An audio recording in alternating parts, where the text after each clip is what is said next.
नमस्कार साथियों, लाइब्रेरी ज्ञान में आपका स्वागत है। जैसा कि आप सबको पता है, आप एग्ज़ाम दे चुके हैं और मेमोरी बेस्ड क्वेश्चन जितना भी याद आ रहा है, मेरे दोस्त, मेरे यार, जो भी मित्र बंधु मेरे चैनल से जुड़े हैं, वो सबके सब कमेंट कर कर कुछ क्वेश्चंस बता रहे हैं, कुछ पर्सनल मैसेजेस कर रहे हैं।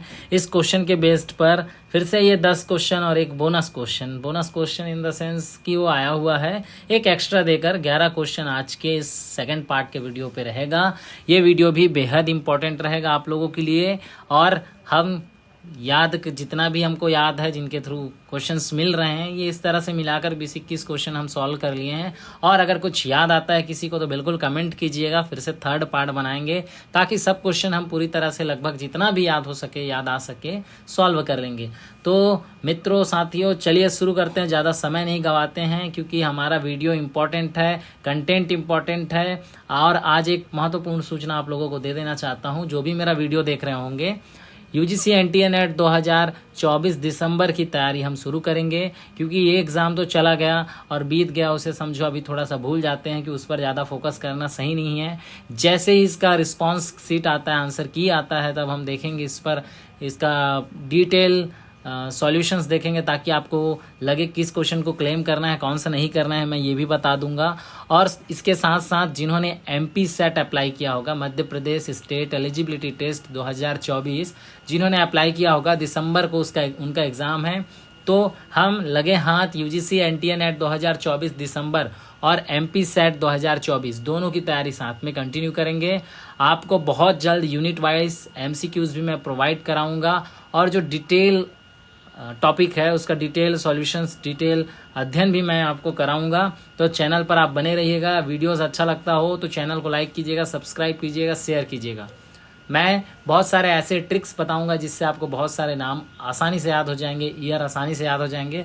और कल के एग्ज़ाम में ये देखने को मिला कि पुस्तकालय अधिनियम से एक भी क्वेश्चन नहीं आया। कल का पैटर्न बहुत चेंज था। चेंज होने का कारण ये है कि आप जो स्कोर अभी जो एनटीए नेट जो 2024 जो सीजन का एग्ज़ाम लिया, उसको हम सितंबर में दिए हैं। इस पे जो स्कोर आएगा उससे पीएचडी एडमिशन होगा, इसलिए थोड़ा सा मॉडरेट कर दिया गया है, क्योंकि ऐसे में सबके सब क्वालिफाइड हो जाएंगे, सबका अच्छा स्कोर आ जाएगा तो एडमिशन के लिए भी दिक्कत होगा। तो छांटना भी ज़रूरी था और हमारा एग्ज़ाम देना भी ज़रूरी था। इसलिए फिर से एक बार हम नई तैयारी करेंगे, नई शुरुआत करेंगे। और दिसंबर काफ़ी दूर है, दिसंबर के आते आते तक बहुत कुछ हम तैयारी कर लेंगे। तो चलिए शुरू करते हैं। NTA net 2024 memory based question part 2, ठीक है, बाय लाइब्रेरी ज्ञान लखेश्वर प्रसाद। तो देखिए, ये पहला क्वेश्चन एक फिर से बता रहा हूँ। मैक का पूरा नाम पूछा था। MAC stands for MAC. आप लोगों को पता होगा, एप्पल सुने हैं, आधा खाए भी होंगे, है ना। एप्पल से रिलेटेड है, आपको पता होगा मैक ऑपरेटिंग सिस्टम उस पर डाला होता है, इसी का पूरा नाम पूछा गया है। मैक का पूरा नाम होता है क्या? Option A media access control, option B modern access control, option C media access cloud, option D media access control, memory access control. ये 4 ऑप्शन हमारे पास हैं। पहला है मीडिया एक्सेस कंट्रोल, दूसरा है मॉडर्न एक्सेस कंट्रोल, तीसरा है मीडिया एक्सेस कंट्रोल और चौथा है मेमोरी एक्सेस कंट्रोल। तो 4 ऑप्शन हमारे पास दिए हुए हैं। इस 4 ऑप्शन पे सही आंसर क्या है? तो इसका सही आंसर है मीडिया एक्सेस कंट्रोल। तो जिन बच्चों ने मीडिया एक्सेस कंट्रोल अगर टिक किया है तो बिल्कुल उनका सही आंसर है। मैक का पूरा नाम होता है मीडिया एक्सेस कंट्रोल, ठीक है। आगे बढ़ते हैं। दूसरा क्वेश्चन, बेल्किन से रिलेटेड टू। बेल्किन का नाम सुने होंगे आप, बेल्किन, एनजे बेल्किन, जिसको बोलते हैं निकोलस बेल्किन, है ना। ये किन से रिलेटेड है? ऑप्शंस पे था, कुछ याद नहीं है दोस्तों को, है ना। इंफॉर्मेशन थ्योरी इसका सही आंसर है। ये व्यक्ति जो हैं, है ना, निकोलस बेल्किन जी, वो इंफॉर्मेशन थ्योरी से संबंध रखते हैं। ये क्वेश्चन केवल ऐसे ही था, केवल आपको सही आंसर टिक करना था, बाकी कुछ और लिखा था। इसका सही आंसर है इंफॉर्मेशन थ्योरी, ठीक है। आगे बढ़ते हैं। Question number 3, first library act passed by which country, है ना। पहला पुस्तकालय अधिनियम किस कंट्री में पारित हुआ, लागू किया गया? तो आपको पता है यूनाइटेड किंगडम। उसमें जो ऑप्शंस था वो पार्लियामेंट करके लिखा हुआ था, ब्रिटिश पार्लियामेंट, जर्मनी, ऐसा कुछ XYZ था, ऐसा कुछ था। तो इसमें आपको याद रखना है कि जब भी हम पुस्तकालय अधिनियम पढ़ते हैं तो सबसे पहली बार किसी का जिक्र होता है तो वो है ग्रेट ब्रिटेन। 1850 में पहली बार पुस्तकालय अधिनियम लागू किया गया, जारी किया गया, पारित किया गया। तो यूनाइटेड किंगडम पार्लियामेंट, जिसे ब्रिटिश पार्लियामेंट कहते हैं, ब्रिटिश पार्लियामेंट में सबसे पहली बार पुस्तकालय अधिनियम लागू किया गया, पारित किया गया। कब किया गया? तो 1850 में। ये तो बात हुई वर्ल्ड की, है ना। अगर आपसे इंडिया पर पूछा जाता है तो इंडिया पर आज़ादी से पहले कहीं का नाम है तो वो कोल्हापुर है, ठीक है। कोल्हापुर पब्लिक लाइब्रेरी एक्ट, बिल्कुल याद रखिएगा, कोल्हापुर पब्लिक लाइब्रेरी एक्ट, ठीक है। और आज़ादी के बाद मद्रास, है ना, तमिलनाडु, ठीक है, 1948। इतनी चीज़ें आपको याद रखना है। लाइब्रेरी लेजिग्नेशन से, पुस्तकालय अधिनियम से क्वेश्चंस हर बार पूछे जाते थे, 1 से 2 क्वेश्चन हर बार आता था। ये पहली बार है जब पुस्तकालय अधिनियम का एक भी क्वेश्चंस नहीं था, ठीक है। था तो यही था फर्स्ट, ये वर्ल्ड लेवल का, इंडिया के लेवल का नहीं था। जैसे इंडिया में हमारे 19 राज्यों में पुस्तकालय अधिनियम पारित है, इसको अरेंज करने के लिए पूछा जाता था, सीक्वेंस से अरेंज करो, कहाँ लाइब्रेरी शेष है कहाँ नहीं है, ये पूछा जाता था। लेकिन इस बार का पैटर्न कुछ अलग कर ट्रू फॉल्स वाले क्वेश्चंस ज़्यादा थे। आपको एक ही स्टेटमेंट्स को सही करना था उस टॉपिक से रिलेटेड, उस क्वेश्चन से रिलेटेड, तो ये थोड़ा सा कॉम्प्लेक्स हो गया था, ठीक है। तो अभी लाइब्रेरी एक्ट से तो एक क्वेश्चन आ गया, first library act passed by which country, first पहला अधिनियम, पुस्तकालय अधिनियम किस कंट्री में पारित हुआ, कहाँ से पारित हुआ, तो यूनाइटेड किंगडम पार्लियामेंट, जिसे ब्रिटिश पार्लियामेंट कहते हैं। ऑप्शन में आपका ब्रिटिश पार्लियामेंट ही था, ऐसा मुझे लगता है दोस्त जो बता रहे थे, ठीक है। आगे बढ़ते हैं, चौथा नंबर का question, CERL stands for, CERL का पूरा नाम पूछा गया था, तो इसका पूरा नाम होता है consortium of European research libraries, ठीक है। जिन बच्चों ने ये पूरा नाम लगाया होगा consortium of European research libraries, ये सही आंसर है, ये एग्जैक्ट आंसर है। तो जिन्होंने इसका सही आंसर लगाया होगा टिक, उनका सही आंसर है consortium of European research libraries, ठीक है। किसका पूरा नाम है भाई, तो CERL का पूरा नाम है। इसका गठन कब हुआ था, फॉर्म कब हुआ था, तो ये फॉर्म हुआ था 1992 पे। ये भी याद रखिएगा, हो सकता है आने वाले समय में इससे रिलेटेड क्वेश्चंस हमारे परीक्षा में फिर से देखने को मिल जाए।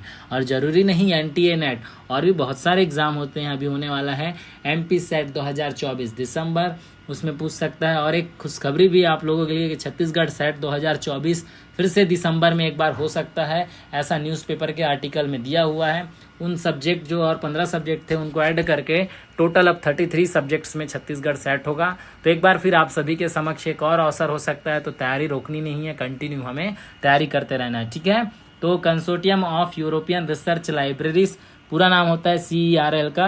1992 में इसका गठन हुआ था और लीगली ये 1994 में अस्तित्व में आया था, ठीक है। कानूनी रूप से ये अस्तित्व में कब आया, अगर लीगली पूछा जाता है आपको, तो 1994 में, 1994 में, ठीक है, कानूनी रूप से, ठीक है। और अगर इसका गठन कब किया गया था पूछा जाता है, तो 1992, ठीक है। ये 2 चीज़ याद रखिएगा। गठन की अगर बात करती है कब फॉर्म्ड हुआ करके, तो 1992 में, लीगली कब हुआ, तो 1994 में, ठीक है। ये 2 चीज़ आप याद रखिएगा, आने वाले परीक्षा में पूछा जा सकता है, ठीक है।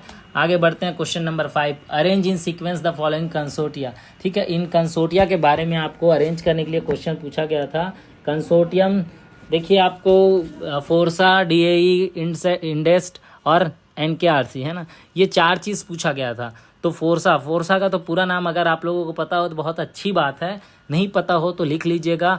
F फॉर होता है forum, R for resource, S for sharing, ठीक है, और A for astronomy and astrophysics. FO का पूरा नाम होता है फोरम, R का पूरा नाम होता है रिसोर्स, S का पूरा नाम है sharing in astrology and astrophysics, ठीक है। ये 1982 में रमन रिसर्च इंस्टीट्यूट में इसकी स्थापना हुई थी, ठीक है। और ये चीज़ याद रखिएगा, head office CV Raman Avenue है बेंगलोर में, ठीक है। उसके बाद हमारा है DAE, ठीक है। ये कब आया, 1990 में आया, ठीक है। इसको देखिए, इसको आप डिपार्टमेंट ऑफ एटॉमिक एनर्जी के द्वारा ये दिया गया था, तो इसको पूरा पढ़ना है अगर हमको, तो UGC के, है ना, UGC द्वारा इसको डेवलप किया गया था। तो UGC department of atomic energy, है ना, कंसोर्टियम फॉर साइंटिफिक रिसर्च, ये होता है, ठीक है। तीसरा है इंडेस्ट, है ना, इंडेस्ट का पूरा नाम पता है किसी को तो कमेंट कर सकते हैं, और नहीं पता है तो लिख लीजिए Indian National Digital Library in Engineering Science and Technology, ठीक है। Indian National Digital Library in Engineering Science and Technology, INDEST का पूरा नाम है, ठीक है। ये 2003 में आया था, ठीक है। किसके द्वारा एस्टेब्लिश किया गया था, डेवलपर कौन है इसका, तो AICT, all India council for technical education, ठीक है, MHRD के द्वारा जारी किया गया था। ये चीज़ें बहुत इंपॉर्टेंट आने वाले समय में आपका पूछा जा सकता है, ठीक है। तो फोर्सा किससे रिलेटेड है, एस्ट्रोनॉमी और एस्ट्रोफिजिक्स से, याद रखिएगा, सब्जेक्ट पूछा जाता है। अगले समय जब भी कुछ भी परीक्षा होता है आपका लाइब्रेरी साइंस का, तो ये क्वेश्चन बन सकता है कि ये किससे रिलेटेड है ना। तो ये किससे रिलेटेड है, एस्ट्रोनॉमी और एस्ट्रोफिजिक्स, ठीक है, एस्ट्रोनॉमी एंड एस्ट्रोफिजिक्स, ये याद रख लीजिएगा आप लोग या लिख लीजिएगा, मैं शॉर्ट पे लिख देता हूँ, ठीक है, जितना मुझे बन पाता है इस माउस के थ्रू। एस्ट्रोनॉमी और एस्ट्रोफिजिक्स, फोर्सा जो है ना, एस्ट्रोनॉमी और एस्ट्रोफिजिक्स से रिलेटेड है। DAE साइंटिफिक रिसर्च से रिलेटेड है, ठीक है। उसके बाद है इंडेस्ट, ये किससे रिलेटेड है, तो इंजीनियरिंग साइंस एंड टेक्नोलॉजी से, ठीक है। पूरा नाम आप लोग फिर से बता रहा हूँ, लिख लीजिएगा, Indian National Digital Library in Engineering Science and Technology, ठीक है। ये मर्ज कर दिया गया बाद में किसके साथ, ईसोत सिंधु के साथ, आप लोग को पता होगा ईसोत सिंधु अगर आप पढ़े होंगे, ठीक है। उसके बाद आता है हमारा लास्ट जो है NKRC। NKRC का पूरा नाम नेशनल नॉलेज रिसोर्स कंसोर्टियम होता है। ये आया था कब, 2009 में। ये भी हमारे एग्जाम में सिंगल वर्ड में पूछा जा सकता है। NKRC developed by, NKRC established कब हुआ, बनाया कब गया, कंसोर्टियम तो 2009 पे। ये 4 चीज़ें बेहद इंपॉर्टेंट हैं, इन 4 चीज़ों पर आपको फोकस करना है। आने वाला जो भी परीक्षा है आपका, वो इस एक तो कंसोर्टियम से पूछा जा सकता है। एक होता है UGC इन्फोनेट डिजिटल लाइब्रेरी कंसोर्टियम होता है, हेलीनेट होता है, और बहुत सारे ऐसे कंसोर्टियम हैं। सेरा होता है, सेरा का नाम सुने होंगे आप लोग, कंसोर्टियम रिसोर्स इन एग्रीकल्चर जिसका पूरा नाम होता है, और बहुत सारे डेलकॉन है, DBT एनलिस्ट है, और ऐसे बहुत सारे कंसोर्टियम है। तो जितने भी कंसोर्टियम है आप बिल्कुल एक बार पढ़ लीजिएगा, ये कंसोर्टियम के रूप में आपको एक ना कोई क्वेश्चन देखने को मिलता है, ठीक है। आगे बढ़ते हैं, क्वेश्चन नंबर 6, शेरनी किससे रिलेटेड है, किस किस सब्जेक्ट किस किस फील्ड से रिलेटेड, ऐसा कुछ क्वेश्चंस था। तो शेरनी के बारे में मैं छत्तीसगढ़ सेट 2024 का जब पेपर सॉल्व किया, उसमें शेरनी का पूरा नाम पूछा था, सी रिसर्च नेटवर्क इन इंडिया। तो उनको मतलब बहुत कन्फ्यूज़न था लोगों को, जो बच्चे थे, है ना।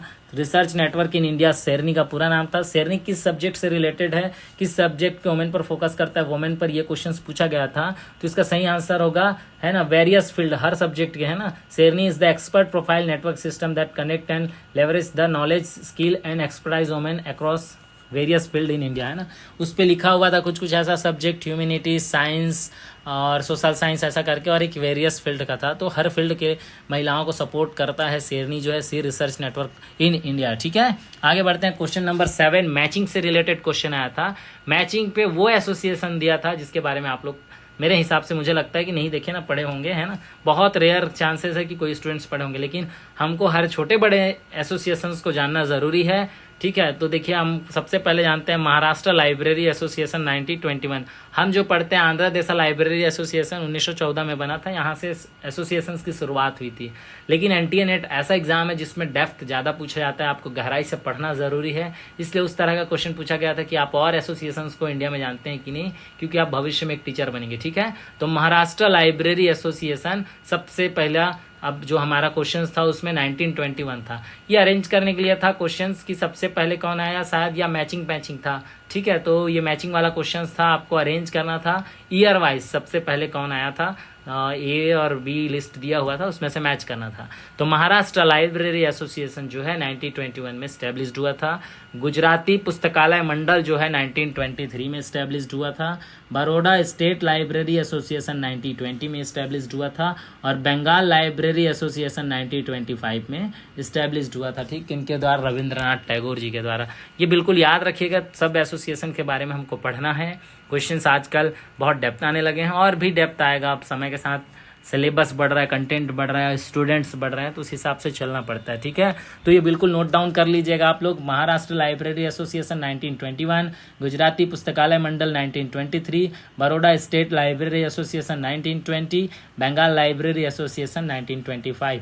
अगर आप लोगों को पर्टिकुलर एसोसिएशंस पर वीडियो चाहिए होगा तो कमेंट करिएगा, मैं पूरे इंडिया में जितने भी एसोसिएशंस है उस पर वीडियो बनाकर आप सभी के समक्ष पेश कर दूंगा, ठीक है। आगे बढ़ते हैं, क्वेश्चन नंबर 8। ये क्वेश्चंस बिब्लियोमेट्रिक्स, वेबोमेट्रिक्स, साइनोमेट्रिक, H इंडेक्स से था। मैंने बताया था मैट्रिक्स स्टडीज से एक रिलेटेड क्वेश्चंस आता है, और मेरे यूट्यूब चैनल पर मैट्रिक्स से रिलेटेड क्वेश्चंस डाला हुआ है, क्वेश्चंस बोलता हूँ, एक टॉपिक डाला हुआ है जिससे आप आराम से देख कर ये क्वेश्चंस बना सकते थे। ये मैं छत्तीसगढ़ सेट एग्जाम से पहले अपलोड किया हूँ, लिंक डिस्क्रिप्शन पे दे दूंगा, आप जाकर एक बार अवश्य देख लेना। बिब्लियोमेट्रिक्स एलन पिचार्ड के द्वारा दिया गया था। वेबोमेट्रिक्स T एलमिंड एंड P इंवर्शंस के द्वारा दिया गया था। साइनोमेट्रिक्स किसके द्वारा गया था, साइंटोमेट्रिक्स V नैलीमा और जे मुलचेंको के द्वारा दिया गया था, एच इंडेक्स जॉर्ज ई हर्स के द्वारा दिया गया था। इंडेक्सिंग पर भी मैंने वीडियो बनाकर रखा है, वो अपलोड कर चुका हूँ मैं। एच इंडेक्स, जी इंडेक्स, आई10 इंडेक्स, बहुत सारे इंडेक्स हैं जिनका फाउंडर कौन है, कब फाउंड हुआ, सब चीज़ मैं अपने यूट्यूब चैनल पर डाल दिया हूँ। उसमें से भी क्वेश्चन देखिए डायरेक्ट पूछा गया है। तो मैं इंडेक्सिंग और मैट्रिक स्टडीज दोनों का डिस्क्रिप्शन पे लिंक दे दूंगा, ठीक है। आगे बढ़ते हैं, क्वेश्चन नंबर 9, प्रीसीज रोल ऑपरेटर्स का क्वेश्चन आया था मैचिंग में। तो इस बार प्राइमरी ऑपरेटर्स ना देकर सेकेंडरी ऑपरेटर्स दिया था। S T U F something कुछ ऐसा था। तो एस जो है वो रोल आइडेंटिफायर के लिए, टी जो है ऑथर एट्रीब्यूट एक्शंस के लिए है, यू जो है टू वे इंटरेक्शंस के लिए, एफ जो है बाउंड कोऑर्डिनेट कॉन्सेप्ट्स के लिए है।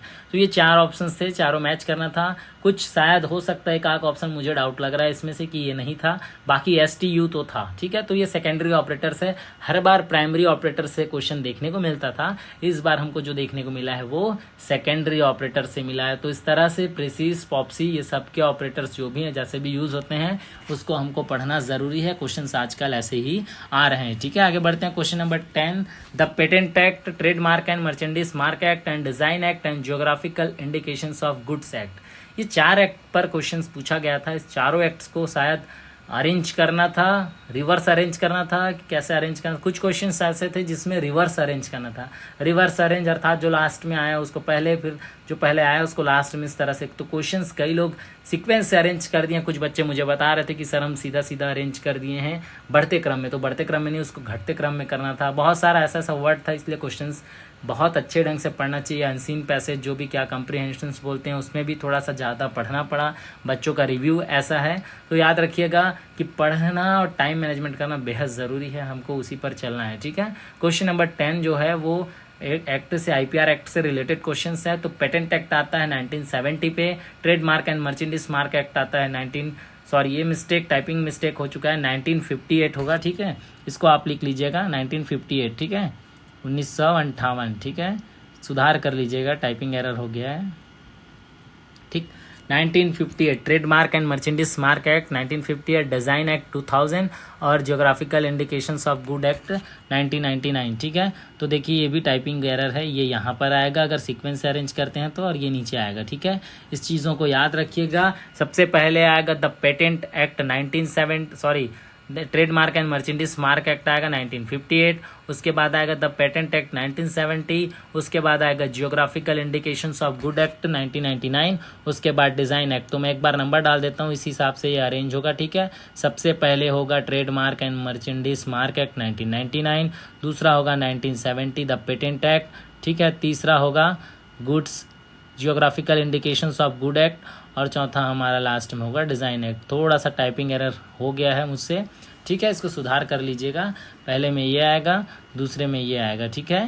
ये कुछ नहीं है, गलत है, ठीक है। आगे बढ़ते हैं, क्वेश्चन नंबर 11 आपके लिए एक बोनस क्वेश्चन। जिस क्वेश्चन को देखे होंगे आपको पता होगा, वेब ब्राउज़र से क्वेश्चन था। कुछ वेब ब्राउज़र में जो हमारा सेट था, मैराथन था, उसमें मैं कुछ वेब ब्राउज़र्स बताया था, उसमें गूगल क्रोम मिस्टेक हो गया था, 2007 लिखा गया था, 2008 उसका सही आंसर था, ठीक है। तो देखिए हम एक गूगल क्रोम पढ़े थे, यहाँ से क्वेश्चन आया, और ये 4 ब्राउज़र को आपको सीक्वेंस ईयर वाइज अरेंज करना था। तो सबसे पहला जो ब्राउज़र था वो आपको क्या पता है, किसी को पता है तो कमेंट कर सकते हैं। फर्स्ट वेब ब्राउज़र क्या था, ठीक है, मैं आगे बताता हूँ। मोज़ेक जो था 1993 पे आया था। नेटस्केप नेविगेटर जो है 1994 पे आया था। मोजिला फायरफॉक्स जो है 2002 में आया था। गूगल क्रोम जो है 2008 में आया था, ठीक है। अब देखिए इस बार जो क्वेश्चन पूछा है वो क्वेश्चन कैसे पूछा है कि कब आया था। अगला क्वेश्चन इन फ्यूचर जो भी आप नेट सेट देने वाले हैं उसमें पूछ सकता है, मोज़ेक वाज फाउंडेड बाय, है ना, mosaic was developed by, Netscape navigator developed by, और ये सब चीज़ें याद रखना किसने डेवलप किया है, इनके डेवलपर बेहद ज़रूरी है। आने वाले हर परीक्षा में डेवलपर से रिलेटेड क्वेश्चंस आता है। तो इस तरह से फिर से हम 10 क्वेश्चन प्लस एक बोनस क्वेश्चंस करके 11 क्वेश्चन और हल कर लिए। हमारे पास टोटल 21 क्वेश्चंस लगभग जो मेमोरी बेस्ड हैं वो याद हैं। आगे जो भी और क्वेश्चंस कमेंट करते हैं देखते हैं, उस पर भी वीडियो बनाते हैं, ठीक है। और एक बार हम रिकॉल कर लेते हैं फिर से फर्स्ट से, ठीक है। पहला क्वेश्चन था मैक का पूरा नाम। मैक का पूरा नाम होता है मीडिया एक्सेस कंट्रोल। दूसरा क्वेश्चन था बेल्किन्स एंड निकोलस बेल्किन जो है किससे रिलेटेड है, तो इंफॉर्मेशन थ्योरी से। आगे बढ़ते हैं, तीसरा question, first library act passed by which country, तो British parliament, United Kingdom parliament, Great Britain 1850, ठीक है। ये चौथा क्वेश्चन है CRL का पूरा नाम क्या होता है? तो consortium of European research libraries. इसका गठन फॉर्म्ड कब हुआ था? 1992 पे। लीगली 1994 पे अस्तित्व में आया था। Arrange in sequence the following consortia. FORSA जो है एस्ट्रोनॉमी एस्ट्रोफिजिक्स से रिलेटेड है, 1982 पे ये इस्टेब्लिश किया गया था। DAE 1990 पे आया था। इंडेस्ट जो है 2003 पे आया था। नेशनल नॉलेज रिसोर्स कंसोर्सिया जो है कंसोर्टियम जो है 2009 पे आया था। ठीक है, आगे बढ़ते हैं। शेरनी किससे रिलेटेड है? शेरनी वेरियस फील्ड के सब्जेक्ट से रिलेटेड है। ये वुमेन्स का डेटाबेस है, एक्सपर्ट का डेटाबेस है, इन्फ्लिपनेट द्वारा दिया गया। ठीक है, आगे बढ़ते हैं। मैचिंग का क्वेश्चन। महाराष्ट्र लाइब्रेरी एसोसिएशन 1921 में बना। गुजराती पुस्तकालय मंडल 1923 में बना। बड़ौदा स्टेट लाइब्रेरी एसोसिएशन 1920 में बना। और बंगाल लाइब्रेरी एसोसिएशन 1925 में बना। क्वेश्चन नंबर 8, इसका वीडियो मैं डिस्क्रिप्शन लिंक पर डाल दूंगा, देख लीजिएगा। बिब्लोमेट्रिक्स एलन प्रसाद द्वारा दिया गया था। वेबोमेट्रिक्स टी एल्मिन एंड पिंग वर्षन्स के द्वारा दिया गया था। साइनोमेट्रिक्स वी नालिमो एंड जेड मुलचेंको के द्वारा दिया गया था। एच इंडेक्स जॉर्ज हिस्ट के द्वारा दिया गया था। ठीक है, प्रेसिस रोल ऑपरेटर जो है STUF सेकेंडरी ऑपरेटर्स हैं, इसको मैचिंग करने के लिए पूछा गया था। S जो है रोल आइडेंटिफायर के लिए है। T जो है ऑथर एट्रीब्यूट सेक्शंस के लिए है। U जो है टू वे इंटरेक्शंस के लिए है। F जो है बाउंड कोऑर्डिनेट कॉन्सेप्ट के लिए। ठीक है, क्वेश्चन नंबर 10 था the patent act, trademark and merchandise mark act and design act and geographical indications of good act. इसको अरेंज करना था, तो सबसे पहला जो आएगा trademark and merchandise mark act आएगा। ठीक है, 1958। दूसरा जो आएगा वो आएगा द पेटेंट एक्ट 1970। तीसरा जो आएगा geographical indications of good act, ठीक है, 1999। और चौथा जो आएगा डिज़ाइन एक्ट 2000 पे। ठीक है, आगे बढ़ते हैं। एक लास्ट क्वेश्चन मैचिंग का, वो वेब ब्राउजर से रिलेटेड है। Mosaic, Netscape navigator, Mozilla Firefox, Google Chrome.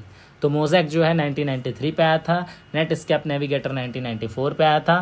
Mozilla Firefox 2002 में आया था। और गूगल क्रोम 2008 में आया था। ठीक है, इस तरह से हम टोटल 21 क्वेश्चन सॉल्व कर लिए हैं। बहुत जल्दी ही आप लोगों को आंसर की भी देखने को मिल जाएगा।